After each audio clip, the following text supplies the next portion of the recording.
combination of horizontal drilling and hydraulic fracturing has allowed the world now finally to unlock huge quantities of hydrocarbons and provide cheap, abundant, reliable energy to not just millions of people, but potentially to billions of people. But despite all this good news, fracking is controversial, mostly because of this man. Josh Fox is a journalist and filmmaker. According to Gasland, his Oscar-nominated documentary, which also won an Emmy, fracking is a complete disaster. It's polluting water and causing serious illnesses and deaths. And in the most famous scene in Gasland, people's tap water bursts into flames. Whoa, Jesus Christ. Because of these claims, fracking has been banned in many places, from Pennsylvania and New York to France and Bulgaria. But it took me only 5 minutes on the internet to discover that this claim of flammable water was very questionable. I went to a screening of Gasland in Chicago to ask Josh Fox about it. Isn't it true that there's reports decades before fracking started that there was methane in the water there? Can you identify yourself? My name is Phil McAleer. Okay, where do you come from? I'm a journalist. Journalist from where? Ireland. From Ireland? Yes. Isn't it true? You're concerned about the fracking going on in Ireland? No, I'm concerned about the accuracy of the documentary. Okay, but I'm asking you what perspective. You're a journalist for what paper? Freelance journalist. Freelance. You write for a blog? No. Okay. There's a report from 1976. Well, I don't care about the report from 1976. There were reports from 1936 that people say they can light their water on fire in New York State. No, I'm curious about why you didn't include relevant reports from 1976 or 1936 in the documentary. Most people watching your film would think that lighting your water started with fracking. You've said yourself, people lit their water long before fracking started. Isn't that correct? Well, yes, but it's not relevant. Not relevant? Josh Fox, the director of Gasland, knew that one of the most dramatic scenes in his documentary probably had nothing to do with fracking, but decided not to tell his audience. So I put the exchange on YouTube, but before you could say flaming faucets, Josh Fox got his lawyers to force YouTube to take it down. I put it on another website, but using a bogus copyright claim, he shut me down again. This was censorship. What was Josh Fox afraid of? What was he trying to hide? I needed to investigate. So what is fracking? Fracking is a very efficient way of getting oil and natural gas out of the ground. Activists make it seem like fracking is something very new that we know little about. It's not. It's been around since 1947, when the first frack well was drilled in Kansas. And this is what it looks like. A pipe is drilled into the earth more than a mile down, about the length of 200 school buses, parked end to end. And that is very far away from the water table. To keep the water going down and the gas going up inside the pipe and everything else outside the pipe, there is layer after layer of steel and cement. What's new is that before, every time geologists discovered oil and gas, they had to drill right there to get it. So there were lots of holes in the ground. But then someone who is much better at math and science than me thought up how to angle the drilling bit so it goes not only down, but sideways. Now the engineers did not have to drill directly above their target, so they could, often together with farmers, choose where to put the gas wells. And from one pad they could drill in many different directions. So suddenly there were far fewer drilling sites around.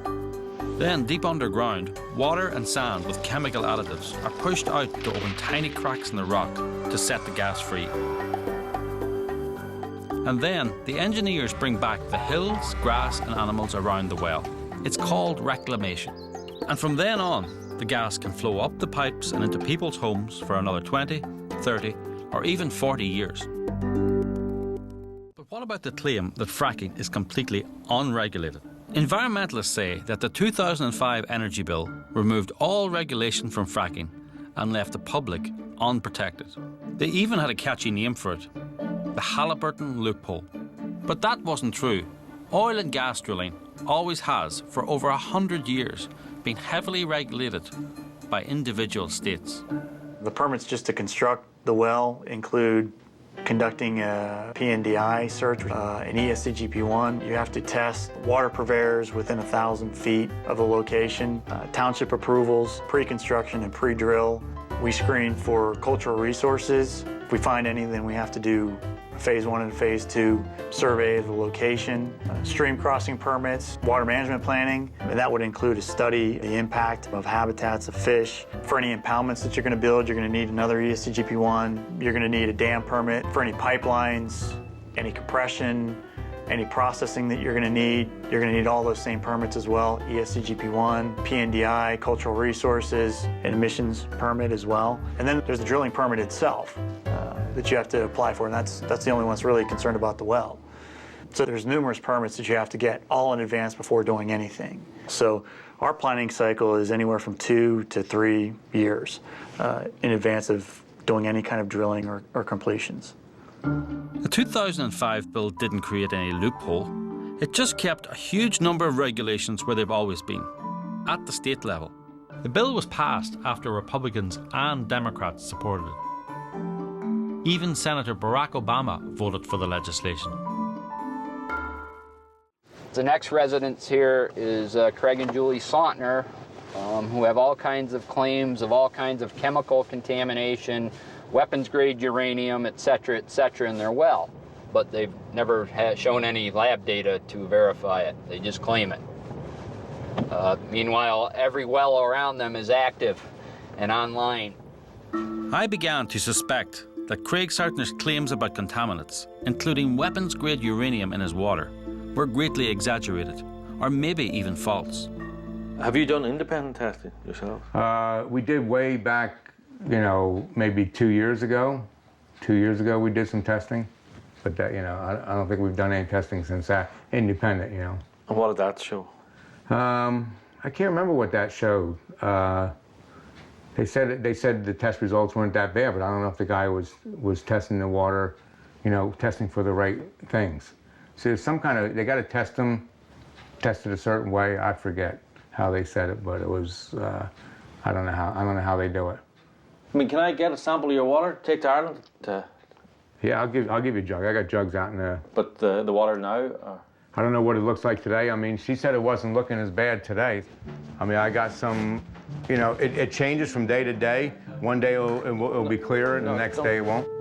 And Craig Sauntner, who claims his water is muddy brown because of fracking, was only able to produce clear water when asked in front of a camera.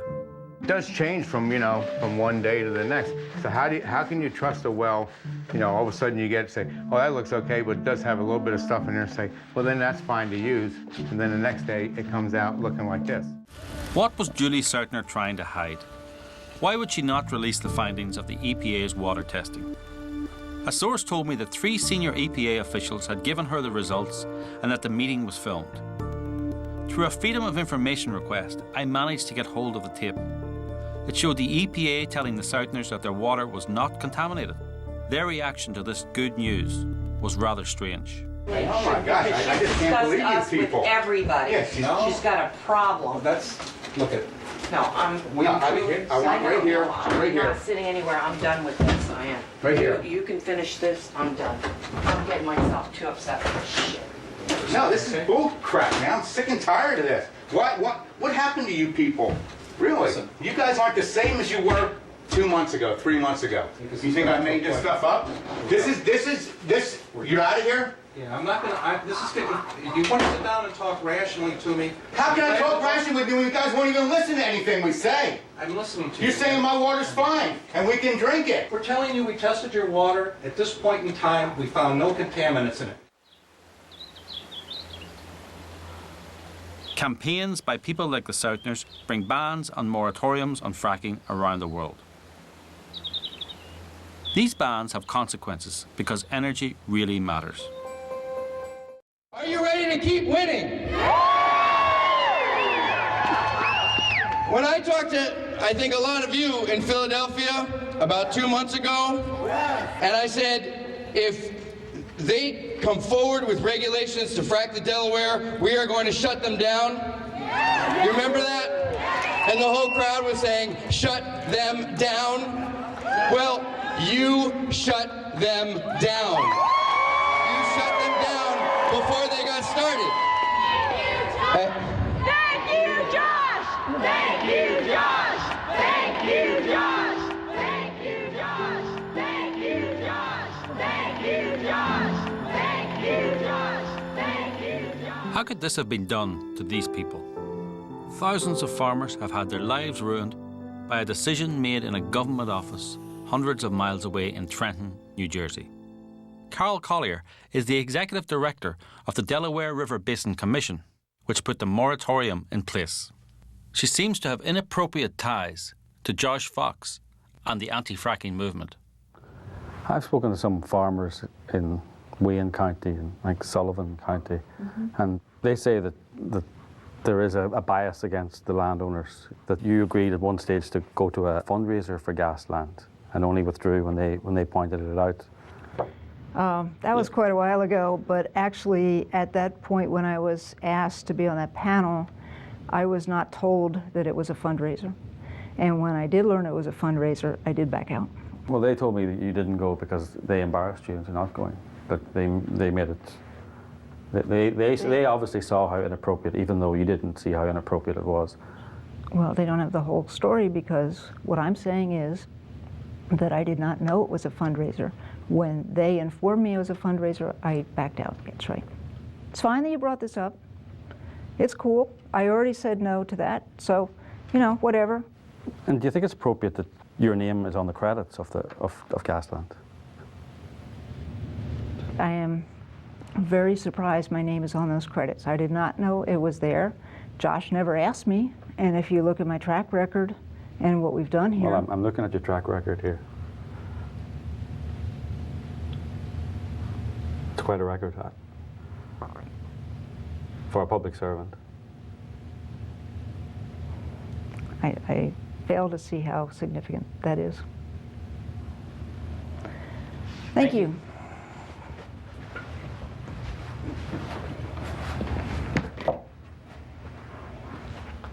Thank you.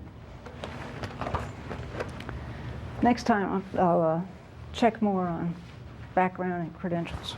Do you want to see my credentials? Well... Do you have a card? Yes. Are you concerned about my background? I'm concerned about the purpose of the film. It's to find the truth about fracking. Carol Collier, whose actions are causing hardship to thousands of families in the Delaware River Basin, clearly didn't like being asked questions. As I was leaving, she attempted to have her lawyer confiscate our film. That's right. Who are you? I'm the attorney for the commission. You're the lawyer for the commission? Yeah. I don't know what you are here for. I'm really concerned. Could I have your film? No. I would like the film, please. You guys. This was really bad news for the farmers in the Delaware River Basin. Josh Fox and powerful government officials robbed them of their livelihoods. This has been quite a journey. I discovered a lot. Josh Fox was wrong about fracking. It didn't make water flammable. It's not exempt from environmental regulations. It doesn't contaminate water. Fracking is not causing dangerous earthquakes, and it's not causing widespread illness and death. All those wrongs affected the lives of a lot of ordinary people.